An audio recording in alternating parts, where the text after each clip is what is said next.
sunny day in Manhattan. You see the ticker tape being tossed down on Broadway along the parade route. It's an unbelievable scene down here on Battery Park. People started assembling at about 8:30 this morning. They're expecting 500,000 fans to line the parade route. Now my great honor to present to the people of the city of New York the 1994 Stanley Cup champion, our New York Rangers! We have one more thought. Go Knicks! On the day the Houston Rockets and New York Knicks were scheduled to play Game 5 of the NBA Finals, the New York Rangers paraded the Stanley Cup through the streets of Manhattan, and in Chicago, the FIFA World Cup was kicking off.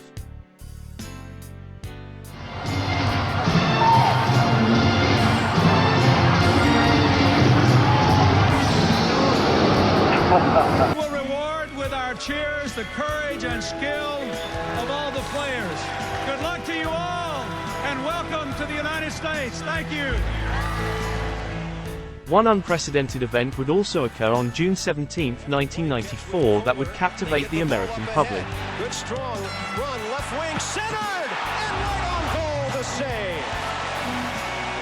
Coming up at halftime, we'll bring you a SportsCenter report with the latest on the charges against OJ Simpson. Mr. Simpson was scheduled to surrender this morning to the Los Angeles Police Department. Initially, that was 11 o'clock. It then became 11:45. Mr. Simpson has not appeared. Los Angeles Police Department right now is actively searching for Mr. Simpson. I found love on a two-way street and lost it on a lonely highway. Good evening, everyone, and welcome to Madison Square Garden, the world's most famous arena. Tonight's Game 5 of the 1994 NBA Finals features the Houston Rockets and your New York Knicks. This is the NBA on NBC. The 1994 NBA Finals. Tonight, Game 5 between the Houston Rockets and the New York Knicks. It's down to a best 2 out of 3 now, and before midnight tonight, somebody will move to the verge of a championship. Bob Costa's back at Madison Square Garden, resuming our coverage. You know, you have to admire the heart and determination displayed by these teams as they played to a standoff through 4 games, but you also have to hope that before the series is over, somebody rises up and elevates these NBA Finals. Maybe tonight will be the night. Well, good news is that Robert Horry for the Houston Rockets, as you saw, is starting tonight after a scary incident during Game 4. After a flagrant foul by Anthony Mason, Horry went crashing to the floor here at Madison Square Garden, suffered a bruised tailbone, sprained right wrist, and bruised left palm. The x-rays on those injuries were negative. Horry has practiced twice with the team, and today he said he suffered a minimum of pain. He says just a little bit sore on his backside and is shooting fine with that right hand. Presumably, if Horry has problems during the game, they'll bring either Matt Bullard or Carl Herrera off the bench for him, but the Rockets have also talked about giving Mario Elie more minutes at that small forward position, going with a small lineup and making the Knicks adjust to that. Marv? It is our professional obligation to cover the ball game tonight. We will do that in what we hope is an appropriate fashion. We are, of course, mindful of the OJ Simpson situation, and we will apprise you of any new development. Who was on hand for Game 1, and Pavetta tosses it. It's controlled by New York.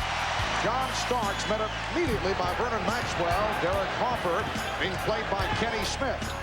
To this point, the key has been the play of the guards, and the Knicks backcourt has certainly outplayed the Rocket backcourt. Well, even though the center matchup commands a lot of attention, this series has been and will be greatly influenced by the guard. And so far, Derek Harper and John Starks have outplayed and outscored Kenny Smith and Vernon Maxwell by 17 points a game. And while Sam Cassell has been getting quality minutes and chipping in with 10 a game, his defense has been highly suspect too. Here's Maxwell, recovered the dribble. It's a bad shot from a tough angle. Recovered by Olajuwon. Starks knocked it away. Kicked out of bounds. Taking advantage of the overplay, sets up Ewing. Patrick Ewing misses on his first attempt.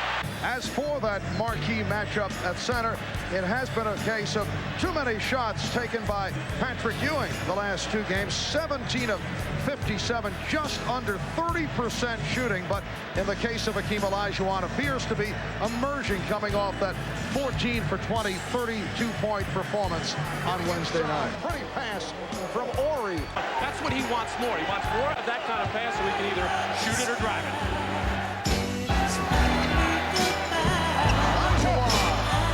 Knicks call for time. 6 minutes, 22 seconds remaining in this front. Getting a rest on him. And here's Anthony. Ewing with a spectacular windmill stuff.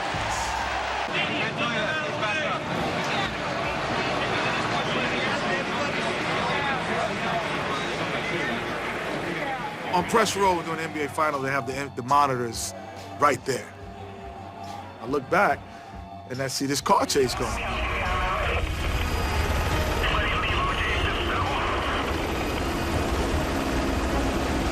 Good job, brother man. And you see it, I read it says OJ. So I go in the huddle, and I'm like, yo, OJ's on the run. Everybody's like, OJ's on the run. It's like, OJ's on the run. It's the middle of the fight. Bring you up to date on this situation if a resolution is reached with all the continuing developments. Now let's go back to Marv Albert in the playoff game. Marv. Thank you, Tom. 5:57 remaining in this first half. Mario Elie on the line. He was fouled by Charles Smith. And the Knicks now lead by 1. Derek Harper, John Starks to the backcourt. Herrera on the steal. Finds Elie, returns to Herrera. Rebound Olajuwon. Rebound Elie. Elie mistimed the tip. And the Knicks get a break. Kelly, you're not going to do like an effect or anything, right? Yeah, okay. So when we come up, we'll be in double boxes, right? Okay, it's cool, thank you. You're going to come to a single to start? All right. Here's Ewing. She held me in desperation. I thought it was a revelation.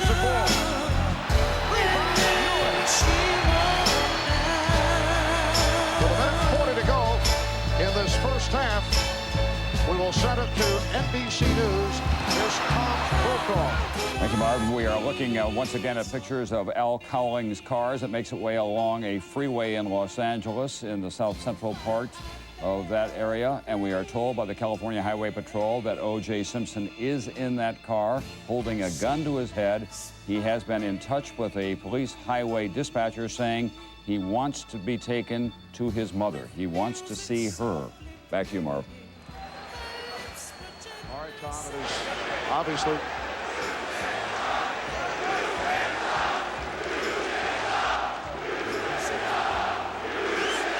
Tom, obviously it's so difficult to follow news of that nature, and as we return to Madison Square Garden, tempers flaring between the Rockets and the Knicks with 49 seconds to go. And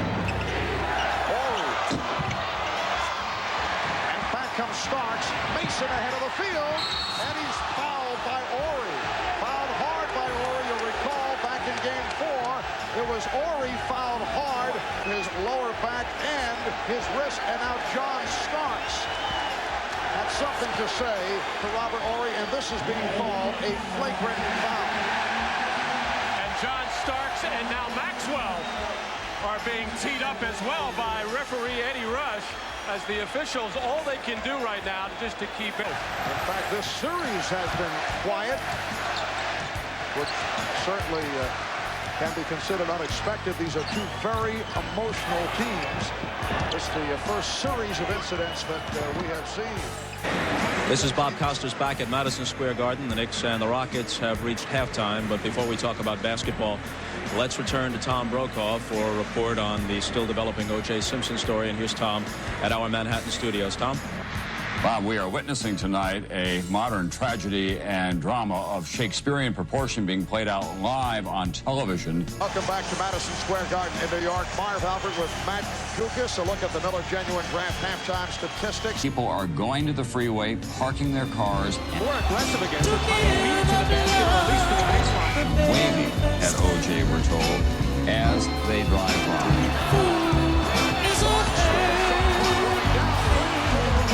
Look at all the cars on this next bridge, man.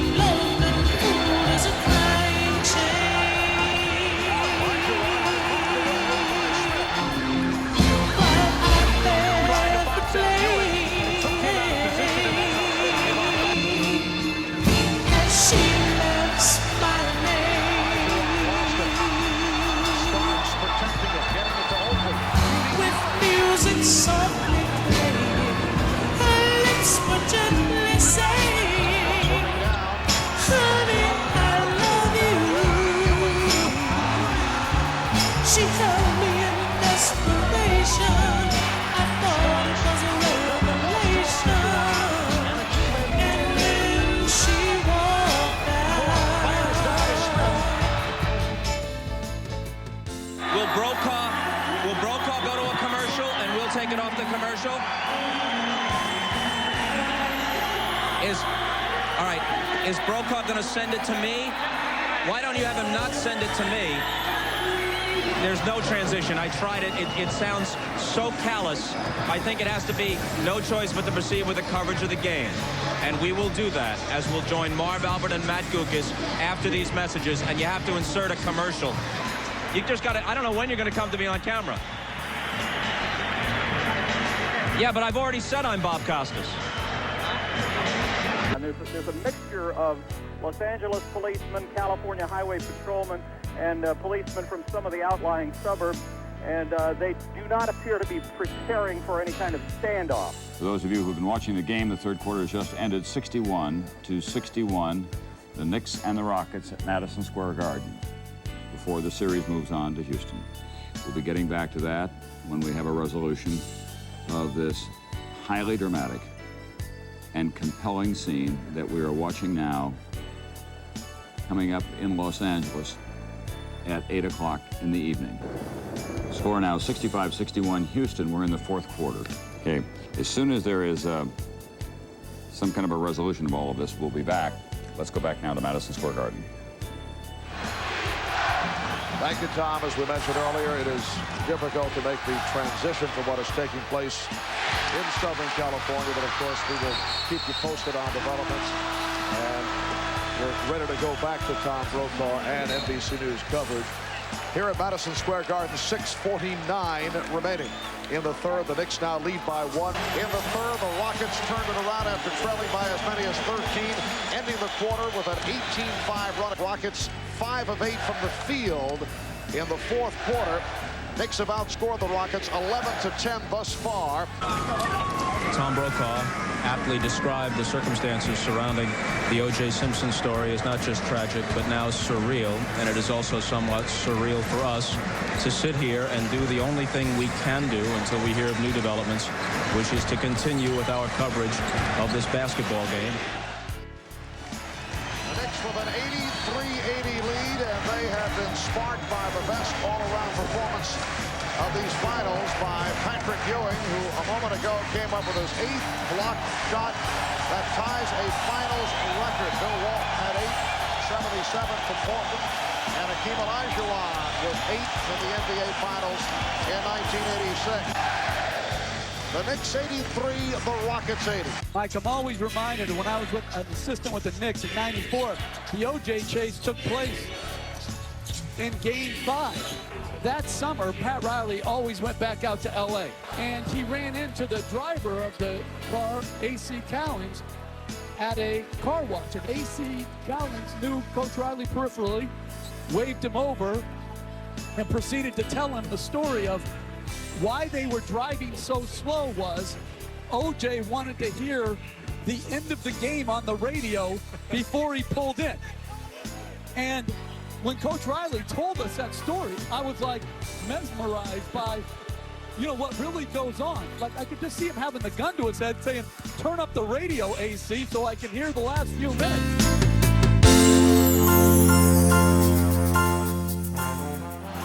There's Ewing for three. Came up short. And Starks feeds it ahead. Harper gets it down. And Mason gives the Knicks a 5-point lead. Up for a three that cuts in and gives it up. Olajuwon. Ewing lost it. Rebound Ori. Rebound Thorpe. We're down to 35 seconds. And Ed Rush calling a jump ball. Well, a very tentative sequence there by the Houston Rockets. Danny Smith back on the floor. Olajuwon for three and hits it. The Knicks 91. The Rockets 84 as they head back to Houston for Game 6 on Sunday. A reminder we will be rejoining Tom Brokaw and NBC News for more coverage on the OJ Simpson scenario in Southern California.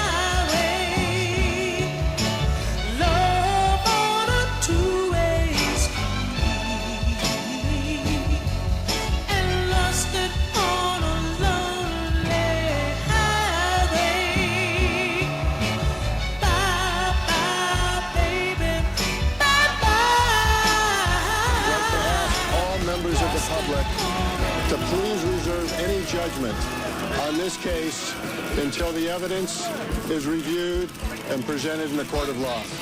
Thank you. Pat, if OJ Simpson doesn't cut to the left, do you think he makes it?